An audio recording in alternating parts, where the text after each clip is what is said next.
Should you buy a Canik TP9? Maybe you've seen the low cost of these guns and you're wondering how durable or reliable they'll be. Maybe you've seen that there's several different models and you're wondering which one you should pick up. Well, I've put a lot of rounds through these two guns and I want to talk about my experience with them. Stick around.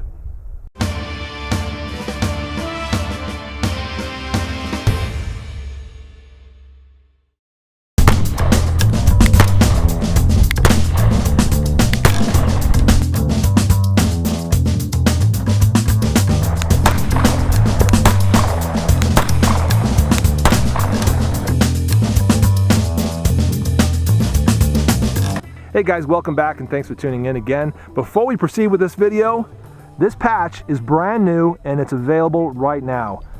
Follow the links down below in the description if you'd like to buy one. Now, on to the video. This right here is my Canik TP9 V2. I picked this up from J&G Sales several months ago, and I'm going to talk about it in this video, talk about the reliability of it, some of the history of it, which is not very long as far as how long it's been around and what we can really say about it, but we'll get to as much as I can remember, and kind of talk about my experience with it and taking it down to front sight very recently. And that's the real kind of crux of this video, my experience with it in training, because that's really where we find out how this pistol does. When we put it under some stress, when we shoot a lot of rounds through it in just a few days with minimal cleaning, almost actually no cleaning, just a little bit of lubrication and pretty cheap ammunition. So how did that gun do for all of that? Well, we're going to cover that during the course of this video, as well as talk about this gun right here, my Canik, that's in the holster, but there it is, the Canik TP9 SF. We're going to cover this in some pretty good detail very shortly, so stick around for that. All right, let's touch briefly on the history of the Canik 55 TP9. Now, this gun was designed in Turkey. Don't know a ton about the designer, about the influences of this gun, except to say that a lot of folks I know are saying that this is basically a ripoff of the Walther P99. I can't say much about that because I don't have any experience with the P99.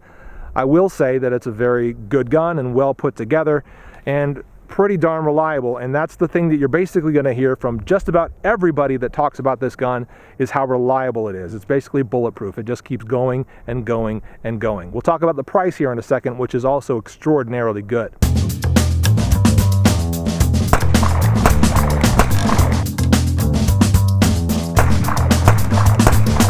This version right here, the V2, I think is actually the third release of the Canik 55 TP9. So the original, as I recall, is the TP9.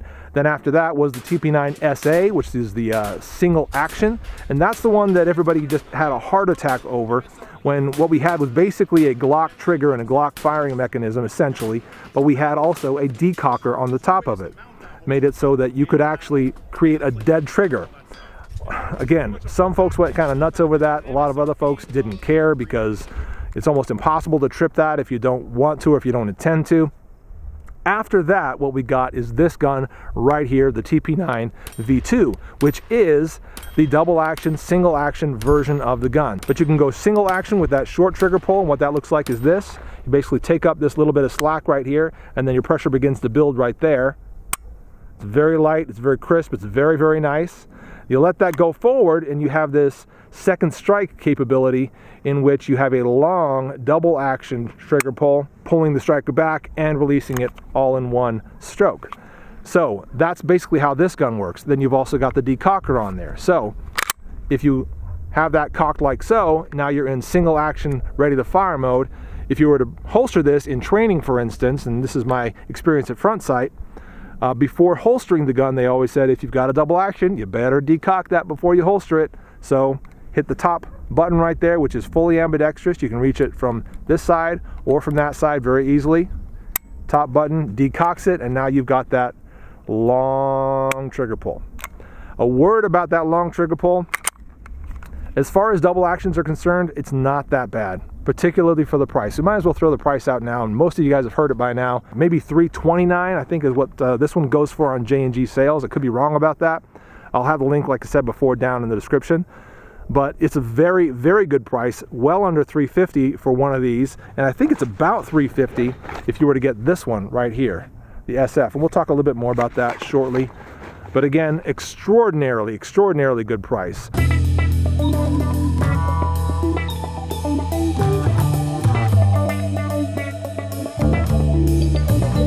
Talking a little bit about construction, about function, etc. We can break this gun down for you real quick. And that basically works like a Glock. You pull that down a little bit, you've got these two tabs on either side of the gun, which you pull down like that, release the slide forward, and you're broken down. Again, much like a Glock or a lot of other Browning designs. But there's your recoil spring, the barrel pops out in a way that we're very familiar with, and that's it as far as cleaning and takedown is concerned. Also, we can talk about the magazine release, which is right there, and we'll go ahead and put an empty magazine in the gun to show you what that looks like. Okay, I have like 5 or 6 of these, and so I lettered them all so I don't mix them up, but it drops free very easily. I'm also told that that magazine release is ambidextrous, and that's why we have this dead button right here. That makes it so that we can pull this out, swap out the whole mechanism, and put it on that side. So lefties, rejoice. This gun works perfectly for you just as well as it does for righties. It's also worth pointing out that we've got a cocking indicator right there on the back of the slide. You know you're cocked if you see that red. If you want to reholster it, decocked, pop that down, it disappears. While we're here, we can look at the sights, which are very simple, very easy to acquire, big, and just good in general. They work really well. I've got no issues with them. We'll also see a Picatinny rail up here, which will work with your rail-mounted lasers, lights, whatever. We also see a little bit of serration here on the front of the pistol guard and kind of a squared-off shape in general. Altogether, I gotta say that this design, the ergonomics of it, work really, really well. We can also talk about the fact that this gun comes with an extra back strap, so you can pop this one out, put a fatter one in there if your hands are a little bit larger and you'd like something bigger to grab onto. The texturing there on the grip is very good, both on the back here, that sort of stippling that we see there, as well as on the front. It's very aggressive, and after 4 days shooting this gun at front sight, my hands felt kind of raw. If you're wondering if you're going to have to add some panels to that to add some additional grip, my guess is no. You're not going to need to add anything to it. It's very grippy. It's going to do the job for you. I didn't mention that the magazines are made by Metgar. They're completely reliable. There's a lot of things we could probably say about them, but basically they're pretty much perfect. And that goes for the ones that came with the gun, as well as some additional ones that I bought later on. They all work great, and they hold 18 rounds. I've filled them to capacity, shot them at capacity. They all seem to work perfect. Another thing that makes this gun such an amazing deal is the kit that it comes with.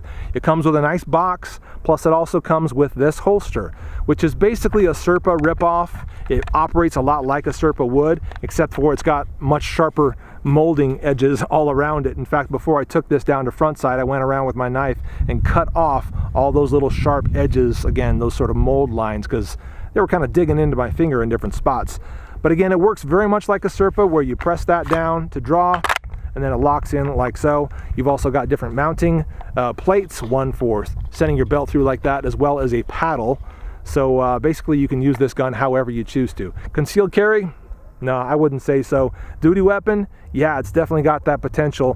Home protection? Absolutely. This will be a fantastic gun for that, as long as you're okay with 9mm as your round for home protection. Stuffing into a glove box, stuffing into a kit. Wow, yes, this is going to be a fantastic gun for all those types of uses. The biggest testament I can give you in regards to this gun's performance is my experience with it down at front sight. Again, I took it down there feeling like it was going to do okay, like I was going to do okay with it. I got down there and it performed way better than I anticipated, even though every time I drew and took my first shot, I had to take that shot decocked. Okay, so all my first shots were that long double action trigger pull, every single one of them. Follow-up shots were the short one, but that long trigger pull is what I had to deal with throughout the entire class. And considering that having done that, I actually DG'd the class, and if you've never been to front sight, what that means is distinguished graduate. If you distinguish graduate the primary handgun class, that means you can move up to the advanced handgun class. So I will be doing that in the future and hopefully giving you guys a report on it. That second trigger pull right there, that single action trigger pull, so amazing. And when you can use that for, you know, all your follow-up shots basically, and you're doing follow-up shots a lot, then it's fantastic, and it can help you get the accuracy and the speed that you need.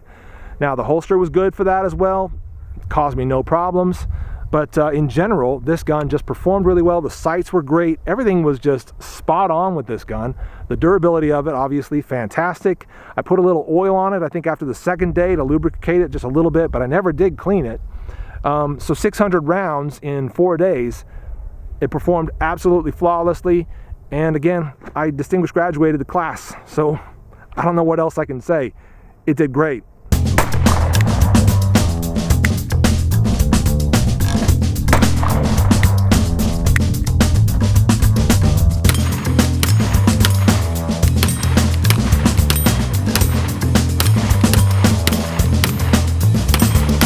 After passing that class down at front sight, I decided it wasn't enough to just have that TP9 V2. I needed to also buy the new TP9 SF in desert tan, because why not, and it's awesome looking. A few differences between the SF and that V2.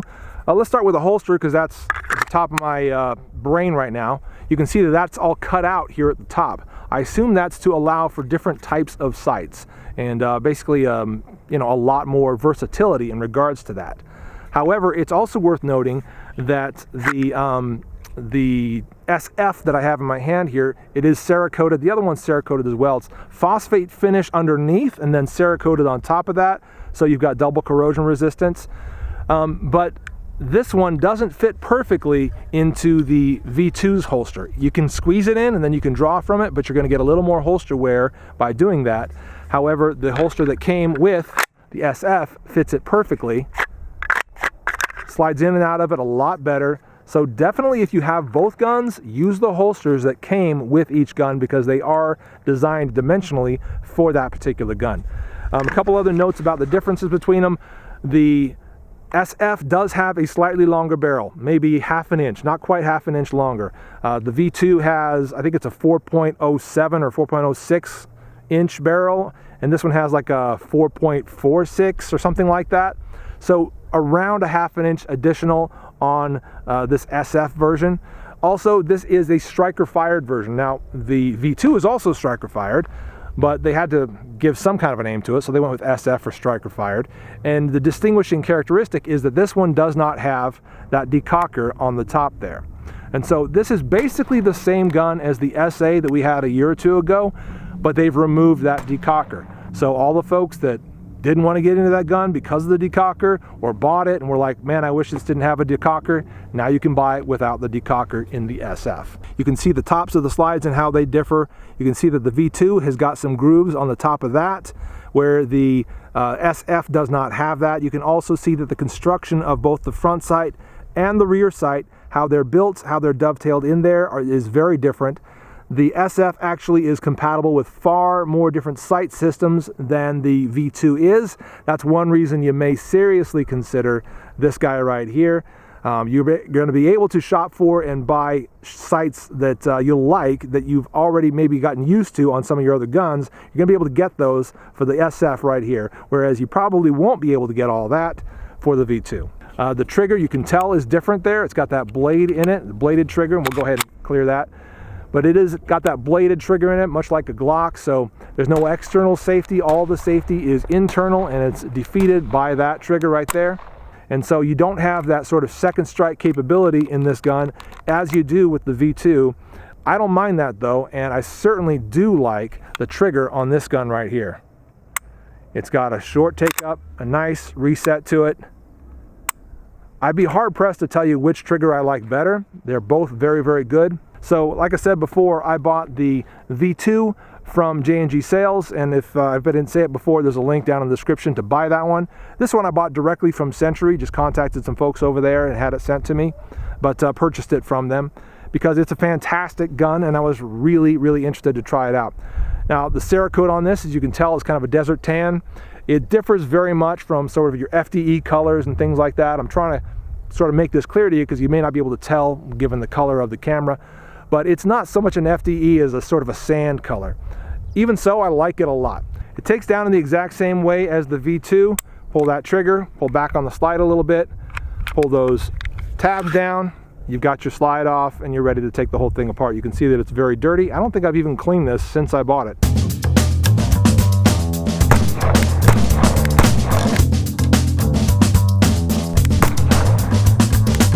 The SF is a really fun gun.